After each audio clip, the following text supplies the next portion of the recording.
There's so much conversation right now that many of us don't know if we should be listening to or not about AI, about technology, about this fusion. You know, for those of us who are parents, we thought that the hardest thing we'd have to decide was, should my kid use ChatGPT to do their homework?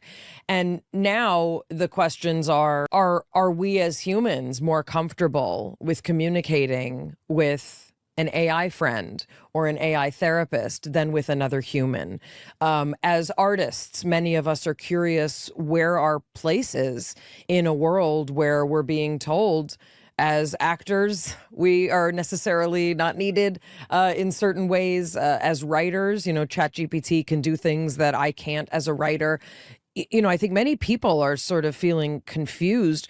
You know, are there special pockets of our conscious experience that we cannot leave to AI?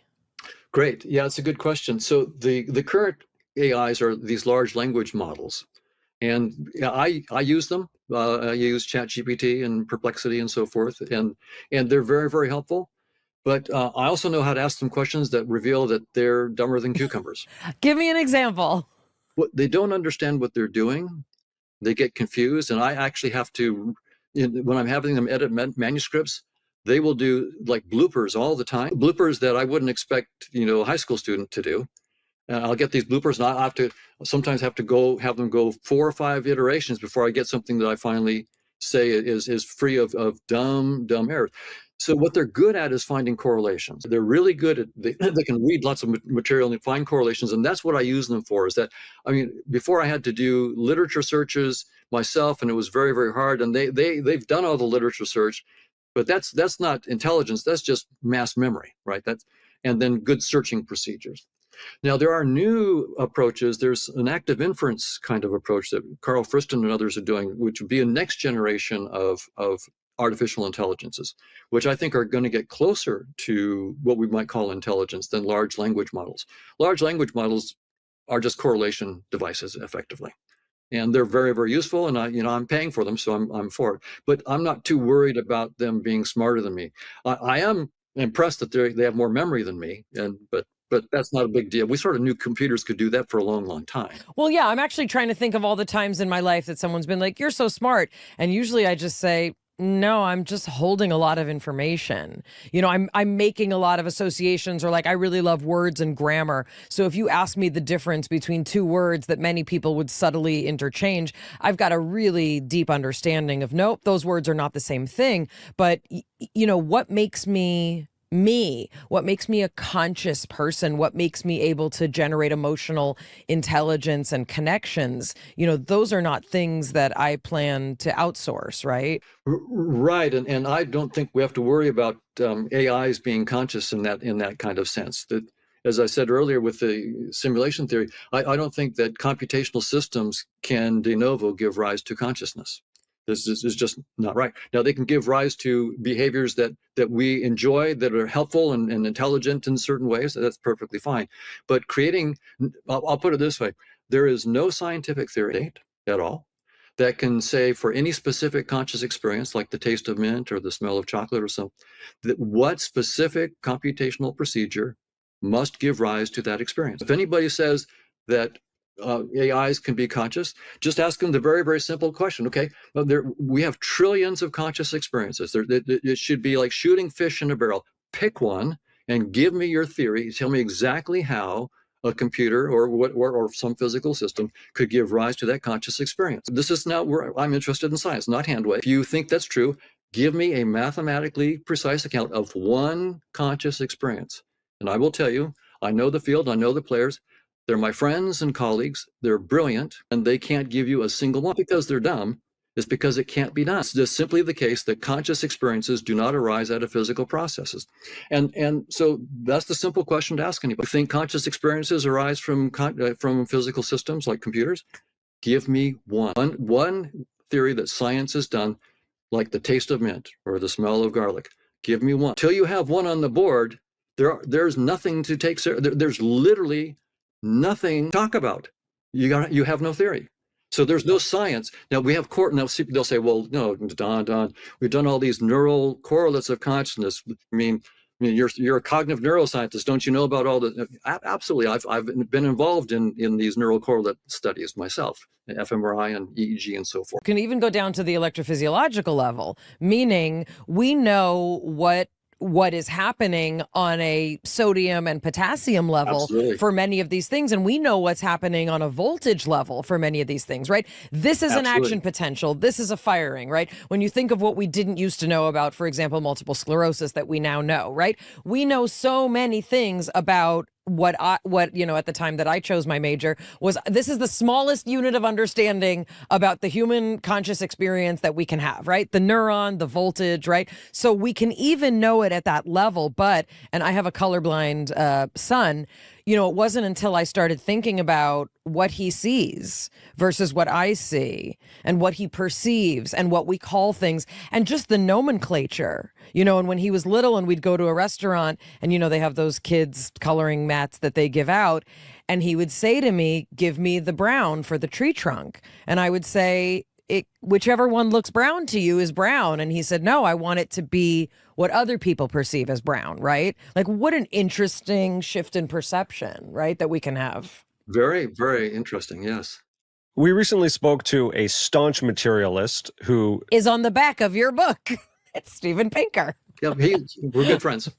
We should have a debate because his perspective, when it came up, the question came up, is consciousness in the brain created by physical processes in the brain or outside of the brain in a larger consciousness system, which, can bridge us into spirituality? His perspective was, we know neurosurgeons who have opened the brain of people who are awake and tapped different parts of the brain and created feeling, emotion, and even visual experience. So from his perspective, everything is hardwired in the brain, and what are you talking about, you silly non-materialists? Like, you don't know what you're talking about. He basically called us hippies.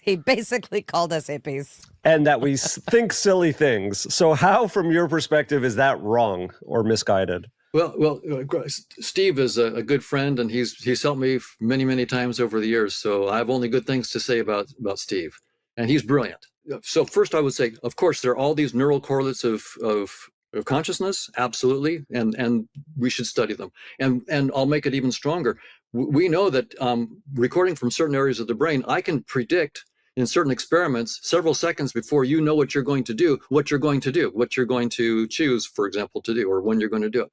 So, but these correlations, and Steve would know this. I mean, he knows this, that correlation doesn't at all entail causation. It's just that simple.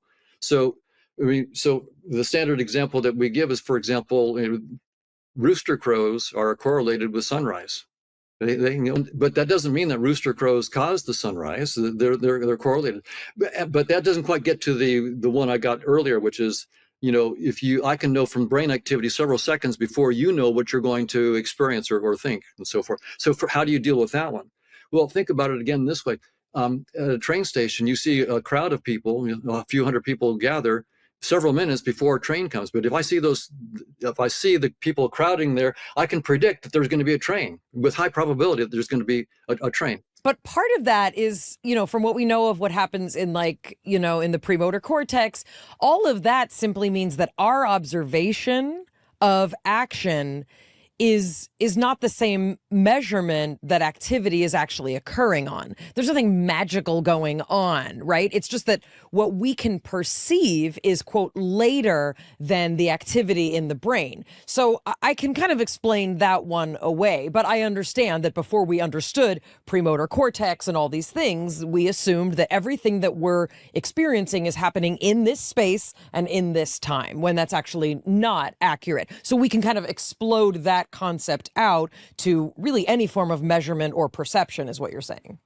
Yeah, absolutely. And so the key thing is to think of the brain itself as just a virtual reality system that we're looking at, and we can play with that VR system. And the headset, the space-time headset that we have, is so sophisticated that it's giving us some clues about how the headset is being generated, right? So I'm saying that space-time isn't fundamental. It's just a VR headset, some deeper reality that engineers this headset, that gives us this headset view out on the deeper reality. So that's where we kind of need to go, because the first thing I think of is when people do high doses of psilocybin, they get in touch with something outside this realm. They experience ego death. They experience, leaving the body, not just psilocybin, but I don't need to list all the amazing, substances that exist. But also, I'm going to go ahead and Terrence McKenna you. When people take DMT, they claim to see elves that they say are actually running the entire show. And that once the headset is removed, we see that, it's literally a mechanistic thing where these little elves are like programming everything. Do I need to believe that elves are existing and programming this reality? I don't know.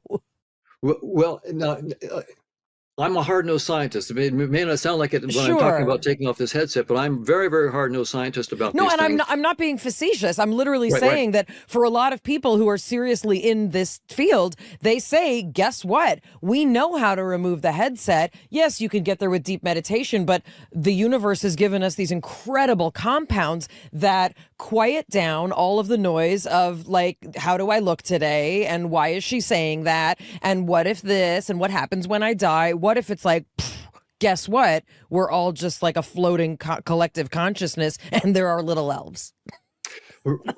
Right. So my attitude about it. So I was very hard on the scientists just a moment ago by saying, give me a specific theory for a specific conscious experience. You can't do it?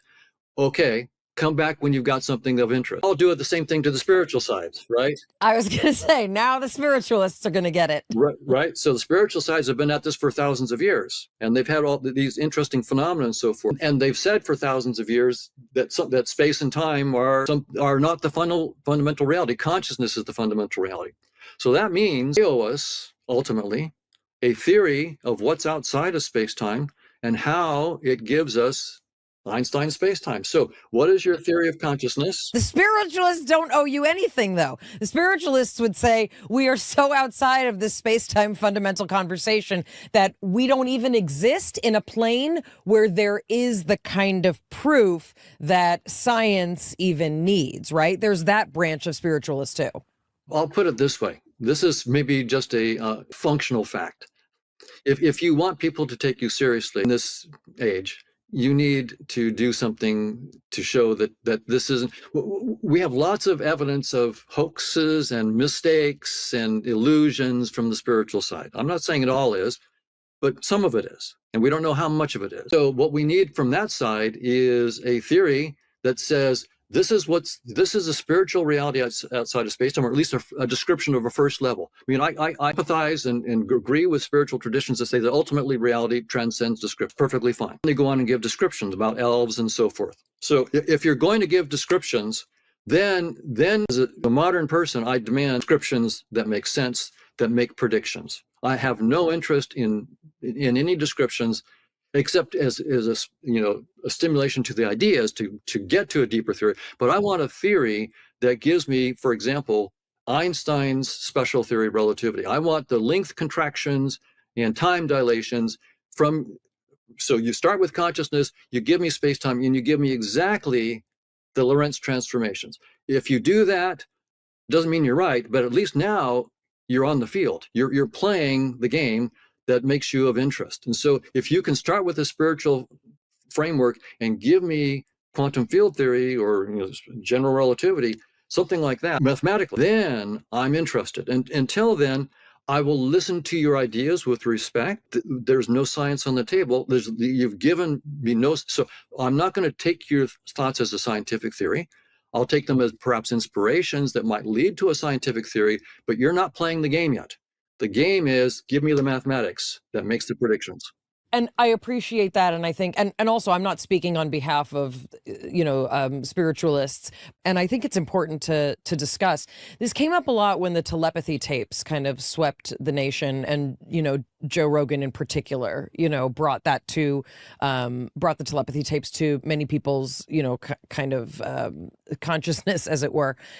One of the things, that Jonathan and I find challenging and we're excited, to continue to tackle is, with all due respect, I do understand that if people believe that they have an understanding, right, of something that is outside of this realm, like so outside of the realm that they have either had direct experience or they believe that they have collected enough anecdotal stories to form a belief system.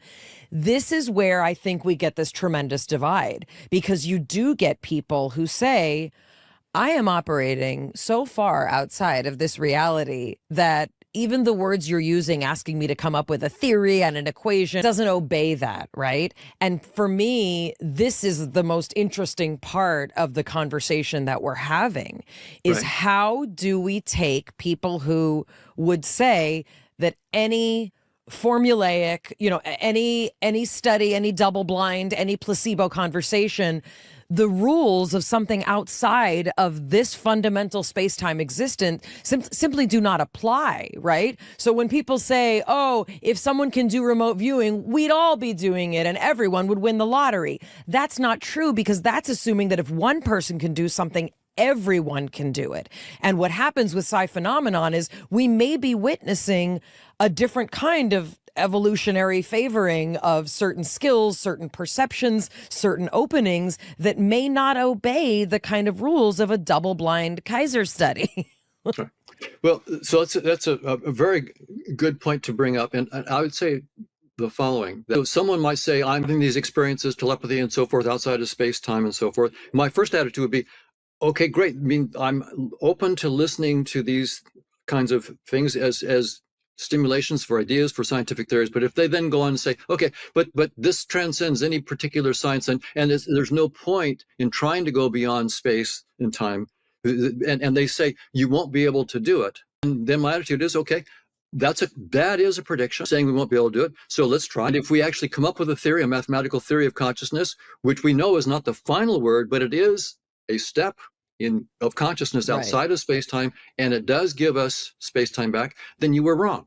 So there is a way to falsify their position, which is to get a theory, a first step of consciousness outside of space-time that does predict the structure of science, in which case then I would then have to say that I would distrust the rest of their intuitions. Now, I wouldn't discard them, but I wouldn't trust them.